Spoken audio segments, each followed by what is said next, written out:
anh Tùng anh sẽ cưa nguyên cái đoạn trên luôn nha mọi người.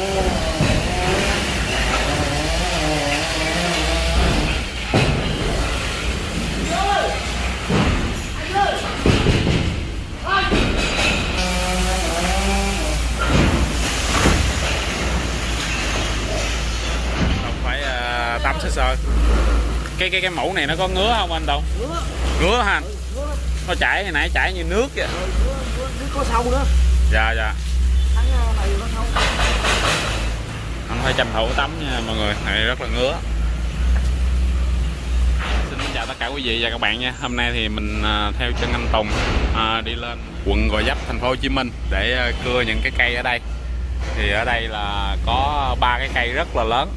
Ở đây các bạn thấy là đây là cây sung, đây là cây bồ đề, phía ngoài kia là cây bàn nhật.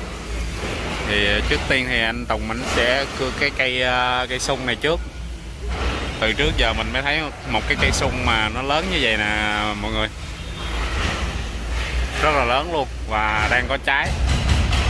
Ở đây thì hơi ồn nha mọi người, tại vì hiện tại là cái khu nhà này là đang tháo dỡ, cho nên là cái chiếc máy đục ở ngoài kia đó nó đang phá mấy cái tường nhà rất là ồn, mọi người thông cảm ha. Thì họ thuê anh Tùng cưa 3 cái cây này để chống trải, để họ san phẳng cái khu vực này để sau này xây lên những cái tòa nhà mới.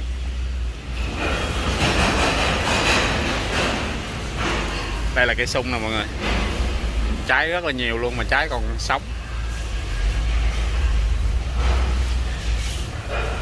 Ở phía dưới cây sung này là có đường dây điện, và bên đây là cái mái nhà. Mái nhà này cũng khá là cũ rồi. Còn cái nhà bên đây là chuẩn bị tháo dỡ rồi nha mọi người.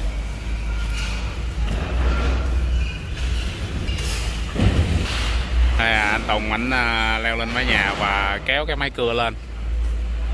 Thì hôm nay là anh Tùng, anh Nhân và mình chỉ có 3 người thôi, lặn lội từ ở dưới quê lên đây để cưa những cái cây ở đây.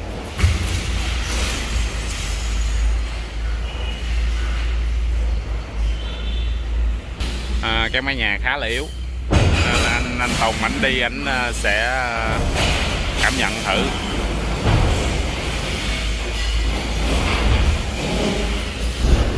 Cái mái nhà thì rất là yếu nha mọi người, tại vì mấy cây sắt ở phía dưới ton nó là rất là nhỏ.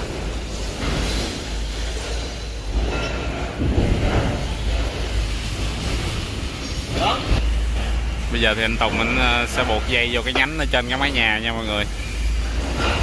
Mình nghĩ một lát nữa là sẽ cưa cái nhánh đó là kéo về phía bên mình đứng nè. Hôm nay thì có 3 người đi theo thôi, cho nên mình sẽ vừa quay vừa phụ anh Tùng nha mọi người.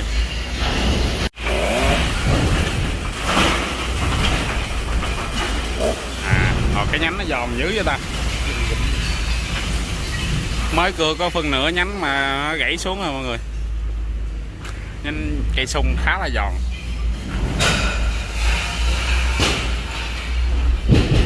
Rồi sau khi cưa hạ lên mái nhà thì sẽ kéo nó xuống, sẽ kéo cái nhánh đó xuống nha mọi người. Dướng kéo nổi đâu. Đi luôn. Ê cái máy cưa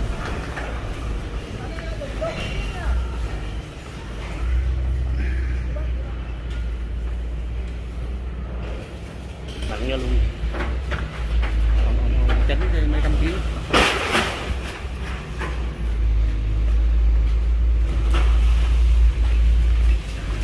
kéo xuống được một nhánh rồi nha mọi người.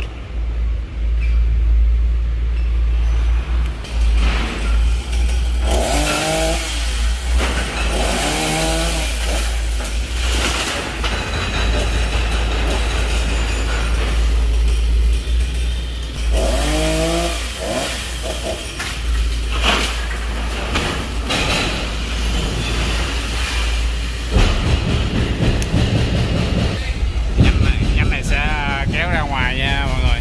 Đây anh Nhân anh sẽ kéo ra. Giờ anh Tùng mình sẽ leo lên và cưa cái nhánh này sát ở phía trong cái thân nha mọi người, kéo cho nó rớt xuống đây.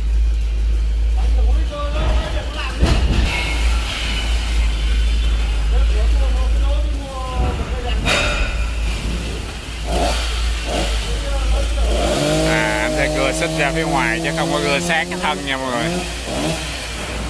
Anh chỉ cưa nhán cái để kéo. Rất gọn này.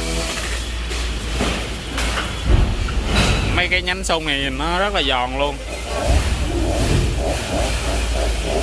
Cưa mới có phân nửa à. Cưa mới phân nửa là nó gãy cái nhánh này. Mũ nhiều nữa. Anh Tùng mình sẽ dọn mấy cái nhánh ở trên mái nhà xuống nha mọi người. Cái mái nhà rất là yếu luôn cho nên là phải làm tương đối là phải nhẹ nhàng.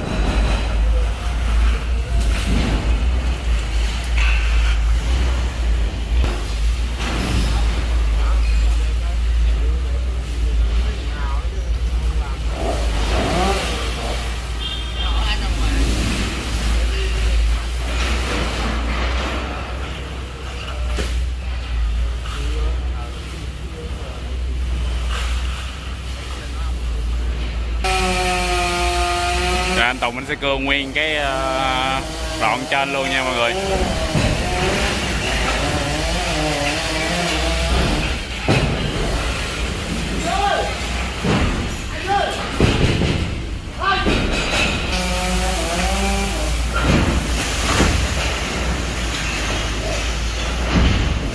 Anh tính cho rồi, tại anh mé bớt bên đây nhánh đây là nó nhẹ rồi, không bao giờ ngã vào bển.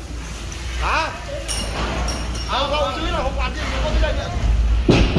Rồi, ngã nguyên qua đây luôn nha mọi người. Đây, khi nào mà anh Tùng anh thấy cưa được những cái đoạn thân lớn thì anh sẽ cưa luôn chứ không phải leo lên mé nhỏ nhỏ. Sau khi hạ qua xong thì anh sẽ đi trên cái mái nhà đó, anh cưa nhỏ nhỏ cái nhánh này ra nó sẽ dễ hơn.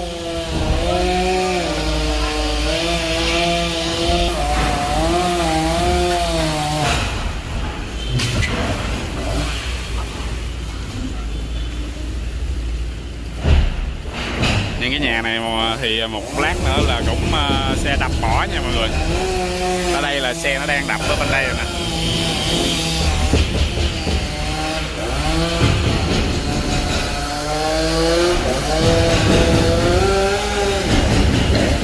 Wow, cái cây sung, cái nhựa của nó rất là nhiều, mũ nó chảy ra như nước nha mọi người. Đây bây giờ anh Tùng sẽ leo lên nóc nhà, anh sẽ cưa nhỏ ra.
Gần như là đã hoàn thành cái công việc cưa cái cây sung này rồi nha mọi người. Mấy cái nhánh thì anh cũng xả nhỏ nhỏ rồi. Thì cái anh chủ ở đây anh nói là mấy cái nhánh nó cứ để ở trên nóc nhà, một lát nữa xe nó tới nó phá cái nhà luôn, không có cần phải ôm thảy xuống cho nặng. Rồi như vậy là đã hoàn thành cái cây sung rồi nha mọi người. Giờ anh Tùng sẽ leo xuống. Thì cái phần thân thì anh chủ yêu cầu thì cũng cưa khoảng tới đó thôi, nhưng mà có thể là anh Tùng anh sẽ cưa sát gốc luôn. Cái cây này mũ của nó rất là nhiều.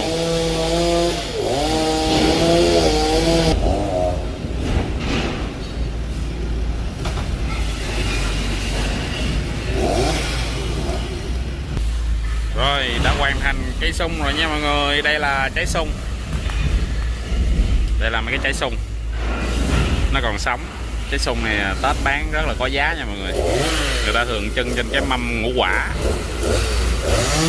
Rồi bây giờ anh Tùng sẽ xuống dưới đất xả mấy cái nhánh này nhỏ nhỏ ra, cho chừng nữa người ta chất lên xe người ta đem đi cho nó dễ nha mọi người.